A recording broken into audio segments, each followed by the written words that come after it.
Hi hello welcome to జై Mudiraj media. ఈ రోజు నిజామాబాద్ జిల్లా నందిపేట్ మండలం సిద్ధాపూర్ గ్రామానికి ముదిరాజుల కులదైవమైన పెద్దమ్మ తల్లి శరన్నవ నవరాత్రుల సందర్భంగా ఇక్కడ ఈ గ్రామంలోని నవరాత్రులు ఎలా జరుగుతాయో ఒకసారి మన ముదిరాజ్ మీడియా ద్వారా వీక్షించుదాం।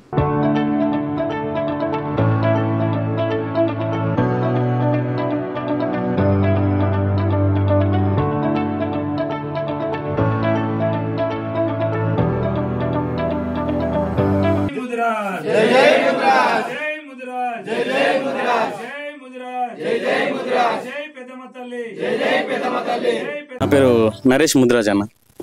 మాది విలేజ్ వచ్చే సిద్ధాపూర్ గ్రామము, నందిపేట మండలం, నిజామాబాద్ డిస్టిక్ అన్న। ఓకే, మనకు ఈ దసరా నవరాత్రుల్లో ముఖ్యంగా దసరా పండుగ సందర్భంగా నవరాత్రులు అనేది కార్యక్రమం ఉంటుంది కదా। అయితే దీంట్లో అన్ని ఊర్లలో జనరల్గా మనకు దుర్గామాత ఉత్సవాలు అనేటివి జరుగుతూ ఉంటాయి। కానీ మన ఊర్లో మన సిద్ధాపూర్లో స్పెషల్గా మరి ఈ పెద్దమ్మ తల్లి కార్యక్రమాలు, పెద్దమ్మ తల్లికి నవరాత్రుల కార్యక్రమం లాగా శరన్నవరాత్రి ఉత్సవాలు చేయడానికి మరి ఏ విధంగా మీకు ఆలోచన వచ్చింది? ఎవరు దీన్ని మొదటగా స్టార్ట్ చేయడం అని జరిగింది అన్న? యాక్చువల్గా ఈ టెంపుల్ వచ్చేసి కన్స్ట్రక్షన్ చేసింది 2005లో అన్న।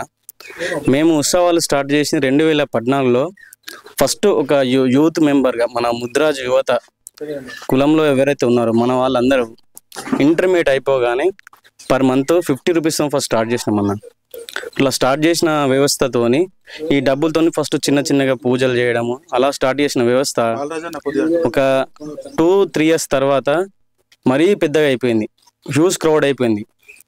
దాన్ని ఇంప్లిమెంట్ చేసుకొని డబ్బులు ఇంకెక్కువ వేసుకొని ప్రతిరోజు అభిషేకం, అమ్మవారికి అన్నదాన కార్యక్రమాలు, అట్లాగే ఈ పల్లకి సేవ, బోనాల పండుగ ప్రతి సంవత్సరం మేము ఘనంగా నిర్వహించుకుంటామన్నా। అది ప్రతి నెల మేము వేసిన డబ్బులు ఏవైతే ఉందో దానికి తోడు మన కులస్తులు కూడా దానికి అడిషనల్గా డబ్బులు మాకు ఇవ్వడం జరుగుతుంది। అవి అన్నీ కలిసి మేము డబ్బులు ఒక దగ్గర చేసుకొని ఇంత పెద్ద వ్యవస్థ మేము ఏర్పాటు చేయడం జరిగిందన్న। ఇక్కడ చూసి మీకు ఆలోచన వచ్చింది అంటే ఎక్కడ ఏం చూడలేదన్న, మేమే నిర్ణయించుకున్న నిర్ణయం అనేది, మా కులదైవం కాబట్టి మనం తీసుకున్న నిర్ణయం। అంటే అట్లాగే మన వాళ్ళందరూ ఊళ్ళో ఎడ్యుకేషన్ చదువుకునే వాళ్ళు బయట చదువుకుంటారు అందరూ, మాకు అట్లాగే ఒక గ్యాదరింగ్ కూడా ఉంటుంది కదా అని అనుకున్న ఫస్ట్ ఉద్దేశం అది। కానీ దాన్ని మించిపోతుంది మేము అసలు ఎక్స్పెక్ట్ చేయలేదన్న, కానీ యూజ్ సక్సెస్ఫుల్గా ఉంది మాకైతే। ఓకే, అంటే మీకు మొదట్లో స్టార్టింగ్లో ఏం అడ్డంకులు ఏం ఏర్పడలేదు, ఎందుకంటే అన్ని చోట్ల ఈ దుర్గామాత ఉత్సవాలు అనేది ఉంటుంది, కానీ దాని ప్లేస్లో మీరు పెద్దమ్మ తల్లి కార్యక్రమాలు నిర్వహించినప్పుడు ఎటువంటి అడ్డంకులు కానీ ఇబ్బందులు ఏమి ఏర్పడలేదా మీకు స్టార్టింగ్లో? సహకారంలో మాకు ఎప్పుడు మన కులస్తులు మనకు సహకరించారన్న। అడ్డంకులనే చిన్న అంటే పవర్ విషయంలో కానీ స్టార్టింగ్లో ఈ పవర్లు అనేది లేకుండే, మేము అక్కడ నుంచి సింగిల్ ఫేజ్ ఒక ఫేజ్ తీసుకొచ్చుకొని ఇక్కడ ఎర్త్ చేసుకొని ఇక్కడ పవర్ మేము సప్లై చేసుకున్నాం। ఒక 1.5 ఇయర్ 2 ఇయర్స్ తర్వాత చిన్న డెవలప్మెంట్స్ స్టార్ట్ చేసుకున్నాం, పవర్ తీసుకొచ్చుకోవడము, మళ్ళీ ఇక్కడ వాటర్ ఫెసిలిటీ అన్నీ మేమే। తర్వాత మన కులం వాళ్ళు మనకు సపోర్ట్ చేసారు ఆ టైంలో। ఇప్పుడు ఎన్నో సంవత్సరం ఇది కంటిన్యూ చేయడం అనేది? 11వ సంవత్సరం అన్న, 11వ వార్షికోత్సవం। ఈ 9 రోజులు మనము నిష్ఠతోటి కొలవడం వల్ల అందరు ఏ విధంగా ఉన్నారని చెప్పేసి మీకు ఏమో అనుకుంటారు? ఏ విధంగా? ఈ విషయంలో మాత్రం అందరు సక్సెస్ఫుల్గా ఉన్నారన్న, ఏంటంటే ప్రతి ఒక్కరికి అనుకునే కొన్ని రీచ్ అయిపోయినాయి। అంటే అమ్మవారి విషయంలో కానీ ఏదైనా కానీ మేము పర్సనల్గా ముక్కోవడం కానీ ఇట్లా అవి కొందరికి అంటే ఆల్మోస్ట్ 100లో 60-70% రీచ్ అయిపోయినాయి అన్న, మాకు అది అందరు హ్యాపీగా ఉన్నారు। మేము వేరే వాళ్ళు చెప్తే విన్నాము, ఇక్కడ మొదటి ఇంటర్నెట్ గ్రామం మన సిద్ధాపూర్ అనేది మొదటి ఇంటర్నెట్ గ్రామం అనేది పేరుంది। సో అది మరి దీని ఇంటర్నెట్ గ్రామమే కాకుండా మరి అన్ని కులస్తులు కూడా ఇక్కడ ముందంజలో అంటే చదువులో ముందంజలో ఉన్నారు, మరి మన కులస్తుల పరిస్థితి ఏంది అన్న? మన ఎడ్యుకేషన్ విషయంలో మన ముద్రాజ్ కులస్తులన్న కాలంతో పోటీ పడుతున్నారన్న। ఎందుకంటే టెక్నాలజీ ఎట్లా పెరుగుతుందో మనం కూడా అట్లాగే డెవలప్ అవుతున్నాం అన్న। అంటే మన వాళ్ళు మినిమం డిగ్రీ స్టాండర్డ్లో ఉంటారన్న, డిగ్రీ అయిపోగానే మాస్టర్స్ చేయడం కానీ, సాఫ్ట్వేర్స్ కానీ, బ్యాంక్ ఎంప్లాయీస్, టీచర్స్, ప్రతి రంగంలో మన వాళ్ళు ఉన్నారన్న. రైల్వే, ప్రతి రంగంలో మన వాళ్ళు ఎంప్లాయీస్ ఉన్నారు. అట్లాగే ఊళ్ళో ఉన్న వ్యక్తులకు కూడా వాళ్ళకి సపోర్ట్ చేయడం కానీ, కెరీర్ గైడ్లైన్స్ కానీ కూడా ఇవ్వడం కూడా జరుగుతుంది అన్న. అట్లాగే మన వాళ్ళు యూరప్ కంట్రీస్లో కానీ, గల్ఫ్ కంట్రీస్లో కానీ, ప్రతి కంట్రీలో, ఇజ్రాయెల్ కానీ ప్రతి కంట్రీలో మన వాళ్ళు వర్క్ చేస్తారు అన్న. అంటే వాళ్ళ సపోర్ట్ కూడా మన వాళ్ళకి అంటే మనకి ఇక్కడ ఉన్న వాళ్ళకి కూడా కోఆపరేషన్తో సపోర్ట్ చేస్తారు వాళ్ళు. అంటే మీరు ఏ దేశంలో ఉన్నప్పటికీ కూడా మనందరూ కూడా మరి ఒక యూనిటీగా, మీరందరూ కూడా ఒక యూనిటీగా ఉండి మన విలేజ్లో ఉన్నటువంటి మన కులస్తులకు సహాయ సహకారాలు లాంటి యువతకు కానీ ఎడ్యుకేషన్ గైడెన్స్ విషయంలో ఇట్లాంటి మన ప్రోగ్రామ్స్ మీరు చేసిరా ఇంతకుముందేమన్నా? ఇంతకుముందు చేసినామన్నా. ఇంతకుముందు చేసి మన వాళ్ళని ఇట్లా ఇదే దసరా సందర్భంలో ఎట్లాగో అందరు గ్యాదర్ అవుతారు మన వాళ్ళు. ప్రతి ఒక్కరు ఈ బోనాల టైంలో కానీ అన్నదాన కార్యక్రమంలో ప్రతి ఒక్కరు వస్తారు. అప్పుడు కొంచెం చిన్నపాటి డిస్కషన్ చేసుకొని ఎవరైనా ఎక్కడైనా మిస్టేక్స్ ఉంటే దాన్ని కరెక్షన్ చేయడానికి ట్రై చేస్తాం మనం. చర్చ్ అంటే ఇంతకుముందు ఏందన్నా, ఎప్పుడు ఈ సందర్భాల్లో, ఈ నవరాత్రి సందర్భాల్లో ఎస్పెషల్లీ మనం ఎలా కలుస్తున్నాం, మన లేడీస్ కూడా ఒక స్పెషల్ ఈవెంట్ కూడా ఉండాలి కదా. బతుకమ్మ అనే పండుగను కూడా మన దాంట్లో యాడ్ చేసుకుంటాం.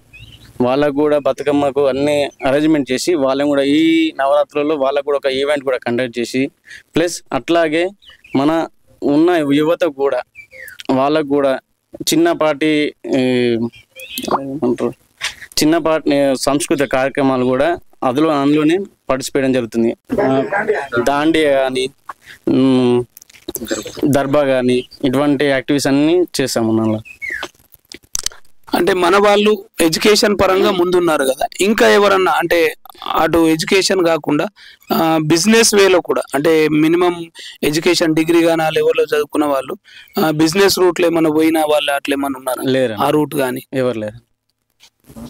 మొత్తం మీద అందరు కూడా ఎడ్యుకేషన్ పర్పసే ముందంజలు. ఇక మిగతా వారు అంతా ఎడ్యుకేషన్ అంతా ఎంప్లాయ్మెంట్స్, వ్యవసాయం. తర్వాత ఇక్కడ ఉన్న మెయిన్ ఆధారం సోర్స్ ఏంది మనకు ఉన్నటువంటి వ్యవసాయం. అంటే వ్యవసాయం అంటే ఎటువంటి పంటలు మనకు ఇక్కడ వేసే అవకాశం? వరి, మొక్కజొన్న, పసుపు, జొన్నలు, సోయాబీన్. అంటే మిగతా వారందరితో కూడా పోటీ పడే అవకాశం మన వాళ్ళు, అంటే దేంట్లో కూడా తగ్గకుండా అందరితో పాటు వాళ్ళు ఏవైతే పంటలు వేస్తారో దానికి తగ్గట్లు పంటలు వేస్తారు. మన ప్రతి వాళ్ళకి ఇక్కడ అగ్రికల్చర్ ల్యాండ్ ఉందన్న. మన వాళ్ళకి వాటర్ సోర్స్ కూడా బాగుంది. దాదాపు ఒక్కొక్కరికి ఎన్ని ఎకరాలు ఉంటుండొచ్చు? 2 నుంచి 5 వరకు. ఆ ఉన్న దాంట్లోనే డిఫరెంట్ పంటలు అనేది పంటలు వేస్తాం. మన ముదిరాజు కుల దైవం అన్నట్టు పెద్దమ్మ తల్లి ఉత్సవాలు మనము స్టార్ట్ చేసినాం అంటుండ్రు కదా ఇక్కడ. అయితే ఆ నియమ నిబంధనలు ఏ విధంగా ఫాలో అవుతారు మీరు డైలీ? మనం ఫస్ట్ డే ఇక్కడ మన టెంపుల్ దగ్గర పందిరి వేసుకుంటాం అన్న. ఆ రోజు నుంచి ప్రతి ఒక్క సభ్యుడు కాళ్ళకు చెప్పులు లేకుండా ఉంటారు అన్న, ఫాస్టింగ్ ఉంటారు. అలాగే కండువ ధారణ ఉంటుంది అన్న. వాళ్ళు కూడా ఈక్వల్ టు మన మాల ధరించిన వాళ్ళ కానీ వాళ్ళు మాల ధరించిన వాళ్ళు ఏ విధంగా అయితే చేస్తారో ప్రతి ఈచ్ అండ్ ఎవ్రీథింగ్ వాళ్ళు చేస్తారు. వాళ్ళకి ఏముంటాయి, ఈక్వల్గా ఉంటాయి. మళ్ళీ ఈవినింగ్ వాళ్ళకి అల్పాహారము అవన్నీ అరేంజ్మెంట్స్ ఉంటాయి. అలాగే ప్రతిరోజు ఇక్కడ అమ్మవారికి అభిషేకము, కుంకుమార్చన, గణపతి పూజ అన్ని ఇక్కడ చేయడం జరుగుతుంది. ఒక రోజు ఒక 3 జంటలు కానీ 4 జంటలు కానీ ఇక్కడ రోజు పూజ చేయడం జరుగుతుంది. అట్లాగే ఆ పూజా కార్యక్రమం అయిపోయిన తర్వాత ఇక్కడ వచ్చిన వారికి అన్నదాన కార్యక్రమం ఉంటుంది. తర్వాత సాయంత్రం పూట ఎవరైతే కండువ ధారణ చేసిన వాళ్ళకి అల్పాహారం ఉంటుంది. 9 రోజులు ఇక్కడ ఉన్న ముద్రాజు కులస్తులందరూ ఇక్కడనే భోజనం చేస్తారు. ఇంకా సత్రం కానీ అట్లా సత్రము ఇప్పుడు ఒకరోజు బోనాలు తీయడం జరుగుతుంది. తర్వాత నెక్స్ట్ డే మార్నింగ్ అన్నదాన కార్యక్రమం ఉంటుంది. అంటే ఊరందరికీ గ్రామంలో ఉన్న ప్రతి ఒక్కరికి ఇక్కడ ఇన్వైట్ చేస్తాము. అదే రోజు సాయంత్రం రోజు పల్లకి సేవ ఉంటుంది. ఏ విధంగా క్లోజ్ అవుతుంది? దసరా రోజు వాహన పూజ చేసుకుంటాం అన్న. వాహన పూజ చేసిన తర్వాత అభిషేకం అవన్నీ చేసిన తర్వాత సాయంత్రం హారతితో క్లోజ్ చేస్తాం. ఉత్తర పూజ చేసి క్లోజ్ చేస్తాం. మీకేమనిపిస్తుంది మన యొక్క కులానికి సంబంధించి? యూనిటీ పెరుగుతుంది, ప్లస్ మన అమ్మవారికి కూడా మన సేవ చేసిన భాగ్యం కూడా దొరుకుతుంది కదా అన్న. మన కులస్తులకు మన ఒక గ్యాదరింగ్ ఉంటుంది. మళ్ళీ ఎక్కడెక్కడ నుంచి వచ్చిన వాళ్ళు కలుసుకోవడం, మళ్ళీ ఐక్యత కూడా ఉంటది మన స్పెషల్ గా తీసుకుంటారు మీరు అందరూ. సంవత్సరంలో ముఖ్యమైన రోజులు ఏవైనంటే మనకి నవరాత్రులనే ఇంపార్టెన్స్ తీసుకొని ప్రతి ఒక్కరు కూడా వచ్చే అవకాశం ఉంటది. ఈ దేవి నవరాత్రుల టైంలో బయట ఎవరైతే జాబ్ చేస్తారో వాళ్ళు అక్కడే నివసిస్తారు. అంటే ఇప్పుడు ఆర్మూర్లో కానీ నిజామాబాద్లో కానీ వాళ్ళు ఈ నవరాత్రుల టైంలో కంపల్సరీ ఇక్కడ కేటాయించడానికి చాలా ఇష్టపడతారు. ఎందుకంటారు? ఇక్కడ యూనిటీ, అందరితో కలిసి ఉండడం వాళ్ళకి చాలా ఇష్టం. మళ్ళీ దేవిని కొలవడం గానీ, అంటే వాళ్ళకి ఆల్రెడీ అక్కడ వాళ్ళ ఉన్న ప్లేస్ లో వాళ్ళకు కూడా దేవి నవరాత్రులు అనేది అక్కడ ఉంటాయి కదా. వాళ్ళకి అదేంటంటే ఇప్పుడు ఇక్కడ మన సొంత పెద్దమ్మకు పండుగ చేయడం వల్ల వాళ్ళకి చాలా సంతోషంగా ఉంది. అందుకే అందరు కంపల్సరీ ఇక్కడే ఉండడానికి ప్రిఫరెన్స్ ఇస్తారు. అది మెయిన్. అంటే మొదటి ప్రయారిటీ మన కులదైవమైన పెద్దమ్మకు మాత్రం అందరు కూడా ఇచ్చే ప్రయత్నం చేస్తారు. ఆలోచన ఎక్కడ స్టార్ట్ అయిందంటే మన కులంలోనే పెద్దలు యూత్ ఏమన్నదంటే దుర్గామాత విగ్రహం పెడదామని చెప్పేసి కుల పెద్ద మనుషుల దగ్గరికి తీసుకెళ్ళినప్పుడు అందులో తెలిసిన వాళ్ళు ఏమన్నారంటే దుర్గామాతను ఎందుకు, మన కులదైవం పెద్దమ్మ తల్లి ఉంది కదా దానికే పూజలు చేసుకుందాము, అలాగే ఉత్తగా ఉంచడం. మన దేవుడు ఉండగా ఇక్కడ దుర్గామాతకి పూజలు చేస్తూ అక్కడ చీకట్లో మన దేవుని ఉంచడం ఎందుకు, ఆ 9 రోజులు మన దేవుని దగ్గరనే పూజలు చేసుకుందాం అని చెప్పేసి స్టార్ట్ చేయడం జరిగింది.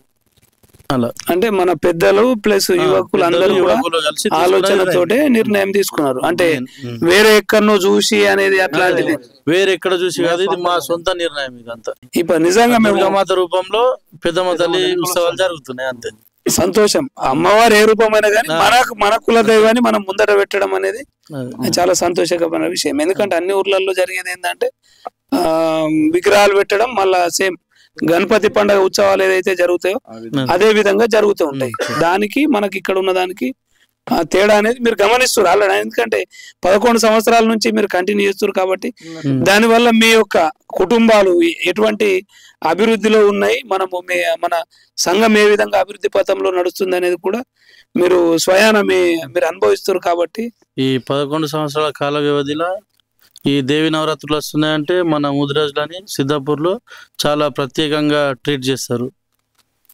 నవరాత్రులు వచ్చినాయి, వీళ్ళు చాలా నిష్టగా ఉంటారు అని చెప్పేసి ఇంకా గ్రామంలో గ్రామస్తులు కూడా చాలా రెస్పెక్ట్ ఇవ్వడం జరుగుతుంది. అంటే మీరు మరి మన రాష్ట్ర ముదిరాజులందరికీ మీరు ఏ విధమైన పిలుపునియదలుచుకున్నారు?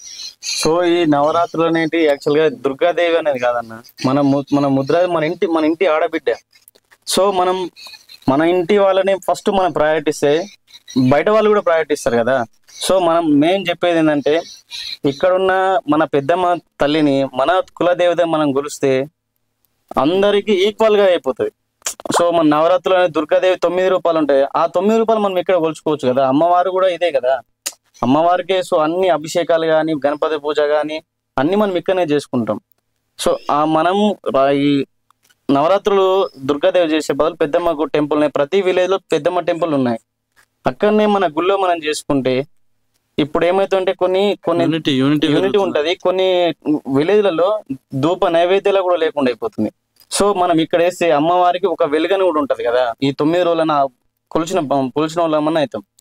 అందుకోసమే ప్రతి ఒక్క గ్రామంలో ఇటు జరుపుకుంటే సంతోషకరంగా ఉంటుందని మా అభిప్రాయం.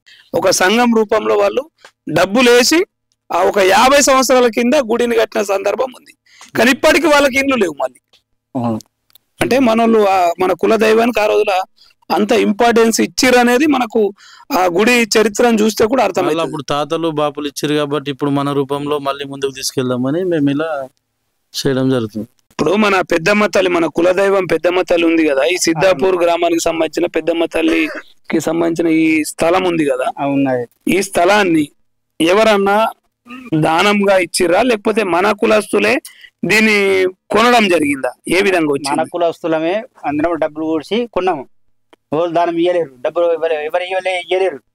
ఇంటికి పైసలు కూడిచి ఇంటింటికి 5-10 వేలు కూడిచినాము, కూడిచి కొన్నాము భూమి. మూడు సార్లు మనిషికి 10 వేలు అయినా అప్పట్లో కొన్నప్పుడు. ఎన్ని సంవత్సరాల కింద కొన్నారు? అంటే 20 సంవత్సరాల కింద. గుడి ఎన్ని రోజుల కింద కట్టిరు? 2005. ఇప్పుడు మీరు నవరాత్రి ఉత్సవాల్లో భాగంగా ఇది చేస్తారు కదా, రోజు మరి పెద్దమ్మ పండుగ లాంటిది ఇంకేం చేయరా? చేస్తాం. సెలవులు వచ్చేటప్పుడు అందరు పిల్లలు అందరు ఉంటారని చేస్తాం. ఇప్పుడు మరి అంటే మీరు తెచ్చుకొని వస్తుంది ఇక్కడ అడ్డాలు చేసుకుని తింటామని అట్లా. అంటే మీరు చేస్తున్న కార్యక్రమం మొత్తం అప్పటి నుంచి ఇప్పటి వరకు మీరు ఆలోచించిన విధానం చూస్తుంటే ప్రతి కార్యక్రమంలో కూడా చిన్న చదువుకున్నటువంటి స్కూల్ పోయిన పిల్లగాని నుంచి మొదలు ఆ పీజీలు గాని జాబులు చేసే వాళ్ళందరూ కూడా ఆ ప్రోగ్రామ్ కు అటెండ్ కావాలన్న ఉద్దేశంతో మీ ఈ కార్యక్రమాలు నడుస్తున్నాయని అర్థమవుతుంది. ఎందుకంటే ఈ నవరాత్రులు కూడా అందరికి హాలిడేస్ ఉంటాయన్న సమయంలోనే ఈ నవరాత్రులు కంటిన్యూ చేస్తారు. సేమ్ టైం మీరు పెద్దమ్మ పండుగ కూడా అందరు రావాలన్న ఉద్దేశంతో మనకు సమ్మర్ హాలిడేస్ లోనే నిర్వహిస్తారు. అంటే మీరు అంటే దీన్ని బట్టి మనకు అర్థమవుతుంది ఏంటంటే మన విలేజ్ అనేది విద్యకు మొదటి ప్రయారిటీ ఇస్తుంది అనేది మీ ఆలోచనలను బట్టే మనకు తెలిసిపోతా ఉన్నది. ఎందుకంటే అంతటా ఏంటంటే ఎవడొస్తే రాని, ఎవరన్నా రాని రాకపోని మాకు టైం ఉంది, ముహూర్తం ఉంది, మేము ఇప్పుడు ఏ చేస్తాం అనేది సందర్భం అన్ని ఊర్లలో జరుగుతున్నది. ఒక్కొక్క దగ్గర డిసెంబర్ అని, ఒక దగ్గర ఫిబ్రవరి అని, వర్షాలు వస్తే మళ్ళీ ఎండలు ఎక్కువ అయితే బాధ అని, ఇట్లా అవసరాన్ని బట్టి పెట్టుకున్న సందర్భం ఉంది. కానీ అంటే మీ ఆలోచన విధానం అనేది చాలా బాగుంది. అంటే ఇది ఇక్కడనే కాకుండా రాష్ట్ర వ్యాప్తంగా కూడా మన ముదిరాజులు మీ ఆలోచనని వాళ్ళు గ్రహించి వాళ్ళ యొక్క కార్యక్రమాలు అందరూ కూడా జరిపితే బాగుంటుందని మా జై ముదిరాజ్ మీడియా ద్వారా మేము కోరుకుంటున్నాం. పెద్దమ్మ తల్లికి ఏ విధంగా పూజించే అవకాశం ఉంది ఇక్కడ మన దగ్గర? నవరాత్రులు అయిపోయిన తర్వాత అమ్మవారికి ప్రతి ఆదివారము ఒక్కొక్క కుటుంబం చొప్పున, వారానికి ఒక్కొక్క కుటుంబం చొప్పున వాళ్ళే వచ్చి పూజ చేసి వెళ్తారు. నైవేద్యం సమర్పించి అమ్మవారికి చీర, ఓడి బియ్యం అన్నీ వారానికి ఒక్క కుటుంబం చొప్పున, అంటే మొత్తం 50 మంది ఉన్నాము. 50 కుటుంబాలకు సంవత్సరానికి ఒకసారి కాకుండా సంవత్సరం దాటిపోతాం ఇంకొకళ్ళకు. ఆ వంతు రావడానికి ఒక్కొక్క కుటుంబం ఎదురు చూస్తూ ఉంటది అమ్మవారికి పూజ చేయడానికి. Okay okay. ఈ పరిసరాలను ఎవరు క్లీన్ చేస్తుంటారు? వాళ్ళే. ఎవరి వంతు వచ్చినప్పుడు వాళ్ళే క్లీన్ చేస్తారు. వారి బాధ్యతనే. ఆ వారం మొత్తం వాళ్ళదే బాధ్యత ఉంటది. పెద్దమ్మ తల్లికి శుక్రవారం కొలుస్తుంటారు. మరి మీరు ఆదివారం చేస్తారు కదా, అంటే ఎవరి ఆలోచనల వలన లేకపోతే మీకు అంటే అందరికి సెలవు ఉంటదన్న ఆలోచన ఏమన్నా? దాని కూడా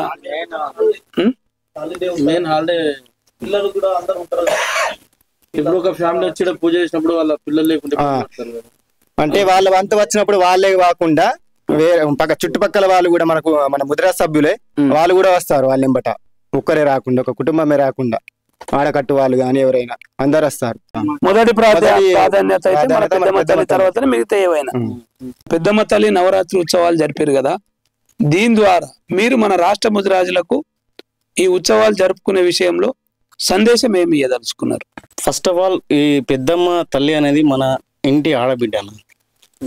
మన ఇంటి ఆడబిడ్డ కాబట్టి మనం రానున్న రోజుల్లో ఈ పెద్దమ్మ తల్లిని కొలవకపోతే పరిస్థితులు చాలా అంటే కనుమరుగయ్యే పరిస్థితి ఉంది అన్న.